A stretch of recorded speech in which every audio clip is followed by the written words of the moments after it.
semua catatan kelam tentang Presiden kedua Republik Indonesia ini, kita sepertinya juga perlu untuk mengetahui sejumlah kebaikan atau hal positif di masa pemerintahan Presiden Soeharto. Apa saja? Simaklah ulasan kami. Tapi sebelum lanjut, kami ingatkan kembali untuk subscribe channel ini dan aktifkan lonceng notifikasi kami untuk mendapatkan video edukatif dari Data Fakta.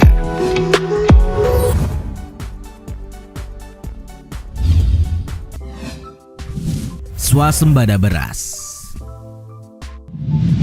Apa kalian tahu kalau di konferensi ke-23 Food and Agriculture Organization atau FAO yang dihelat di Roma, Italia pada 14 November 1985, Direktur Jenderal FAO, Dr. Edward Salma mengundang khusus Presiden Soeharto untuk berpidato? Ya, saat itu Soeharto dianggap sukses atas capaian swasembada pangan yang diraih Indonesia pada tahun 1984.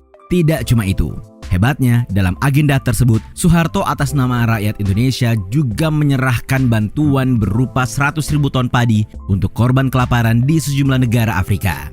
Katanya, menurut Direktur FAO, Edward Salma, Soeharto sukses menyusun kebijakan pangan yang berujung swasembada pada tahun 1984 dan menjaga stabilitas ketahanan pangan setidaknya hingga tahun 1986 ketika Salma berkunjung ke Jakarta.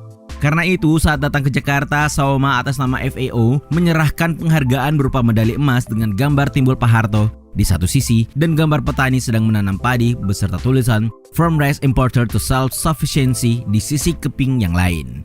Tapi tetap ya, ada sejumlah kritik atau catatan terhadap prestasi swasembada ini. Nanti kita ulas.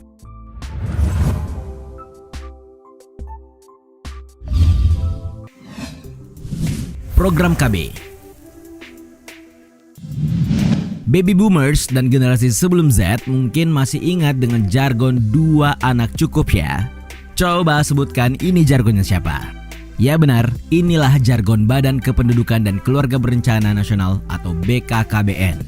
Nah, BKKBN dengan jargonnya itu sukses besar di era Presiden Soeharto.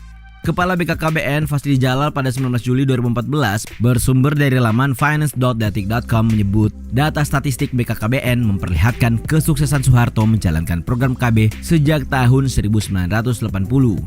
Menurut dia, tanpa program KB, BKKBN memproyeksi di tahun 2010 penduduk Indonesia mencapai 340 juta orang. Sedangkan hasil sensus terbaru menyebut populasi penduduk Indonesia tahun 2010 hanya mencapai 236,7 juta jiwa. Itu berarti Soeharto mampu memberikan kontribusi menahan 100 juta jiwa kelahiran penduduk baru. Nah, di masa presiden yang dijuluki General Smile ini, program keluarga berencana atau KB termasuk dalam 8 prioritas pemerintahan Soeharto. Kalian tahu, kabarnya program KB wajib dilakukan seluruh pejabat pemerintah, baik di pusat maupun daerah. Kalau salah satu pejabat gagal menahan lonjakan penduduk di daerahnya, konsekuensinya tidak main-main. Konsekuensinya adalah pejabat itu akan dilengsarkan dari jabatannya. Tega banget kan?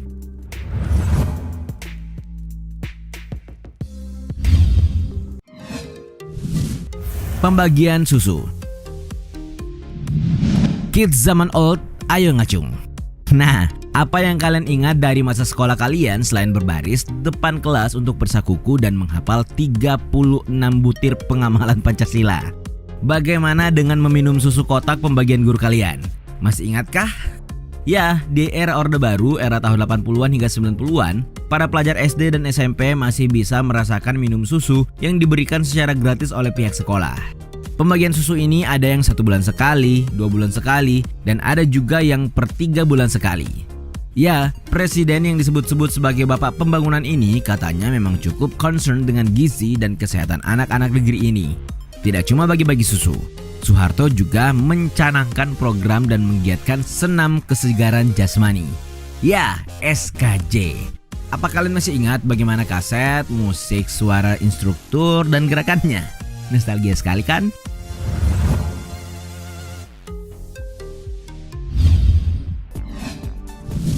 Pembangunan Perpusnas. Siapa yang digawai atau gadgetnya ada aplikasi iPusnas? Ya, inilah startup atau aplikasi yang menyediakan buku digital gratis dari Perpustakaan Nasional atau Perpusnas Republik Indonesia. Nah, bisa dibilang kalau berdirinya Perpusnas ini tidak lepas dari jasa Presiden Soeharto. Selain karena Perpusnas berdiri saat masa pemerintahan Pak Harto yang saat itu Menteri Pendidikan dan Kebudayaan atau Mendikbudnya adalah Bapak Daud Yusuf, Perpusnas juga erat kaitannya dengan Ibu Negara Ibu Tien Soeharto. Kalian tahu, kalau di awal berdiri, Gedung Perpustakaan Nasional ini berpencar-pencar di 3 lokasi. Barulah beberapa tahun kemudian, atas prakarsa almarhumah Ibu Tien Soeharto, melalui Yayasan Harapan Kita yang ia pimpin, Perpustakaan Nasional memperoleh sumbangan tanah seluas 16.000 meter persegi. Gak cuma tanah luas itu, di tanah itu juga sudah ada gedung baru berlantai 9 dan sebuah bangunan yang direnovasi. Lahan yang terletak di Jalan Salemba Raya 28A Jakarta Pusat inilah yang kemudian menjadi gedung terintegrasi Perpustakaan Nasional. Oke lah ya.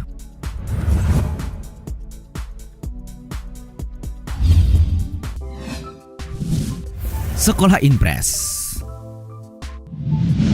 Siapa di antara kalian yang masuk dalam tim anak sekolah kompleks dan anak sekolah Inpres? Kalian masuk dalam tim mana?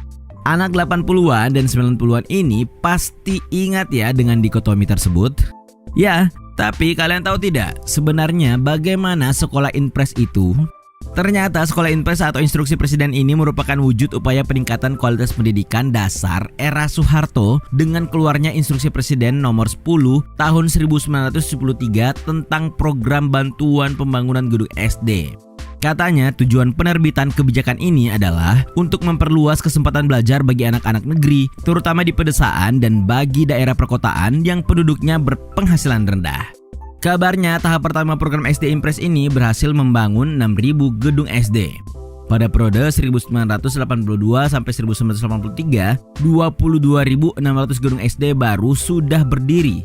Yang hasilnya hingga periode 1993 sampai 1994 tercatat hampir 150.000 unit SD Inpres telah dibangun oleh Presiden Soeharto. Dunia ternyata mengapresiasi program sekolah Inpres Jenderal berbintang 5 ini.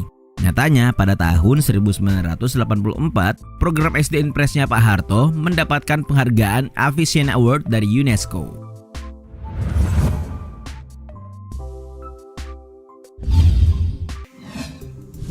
Kejar paket. Ada yang pernah dengar program Kejar di zaman Orde Baru? Ada yang tahu bagaimana wujud dari program Kejar ini? Ya, inilah akronim dari program kelompok belajar untuk memberantas buta aksara. Karena saat itu masih banyak penduduk Indonesia yang buta huruf. Maka Presiden Soeharto mencanangkan program penuntasan buta huruf pada 16 Agustus 1978 dengan pembentukan kelompok belajar atau Kejar. Kabarnya, tutor atau bimbingan setiap kelompok adalah siapa saja yang berpendidikan minimal sekolah dasar. Jumlah peserta dan waktu pelaksanaan setiap Kejar bersifat fleksibel. Katanya ya, keberhasilan program ini dapat dilihat pada penurunan angka penduduk buta huruf. Pada sensus 1971, dari jumlah penduduk 80 juta jiwa, Indonesia masih memiliki 39,1% penduduk usia 10 tahun ke atas yang berstatus buta huruf. Nah, pada sensus 1980, persentase itu menurun menjadi 28,8%. Hingga sensus berikut tahun 1990, angkanya terus menyusut menjadi 15,9%.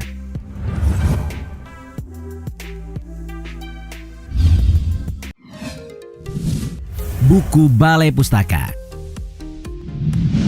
Dari mana kalian membaca kalimat "ini Budi, ini Bapak Budi"?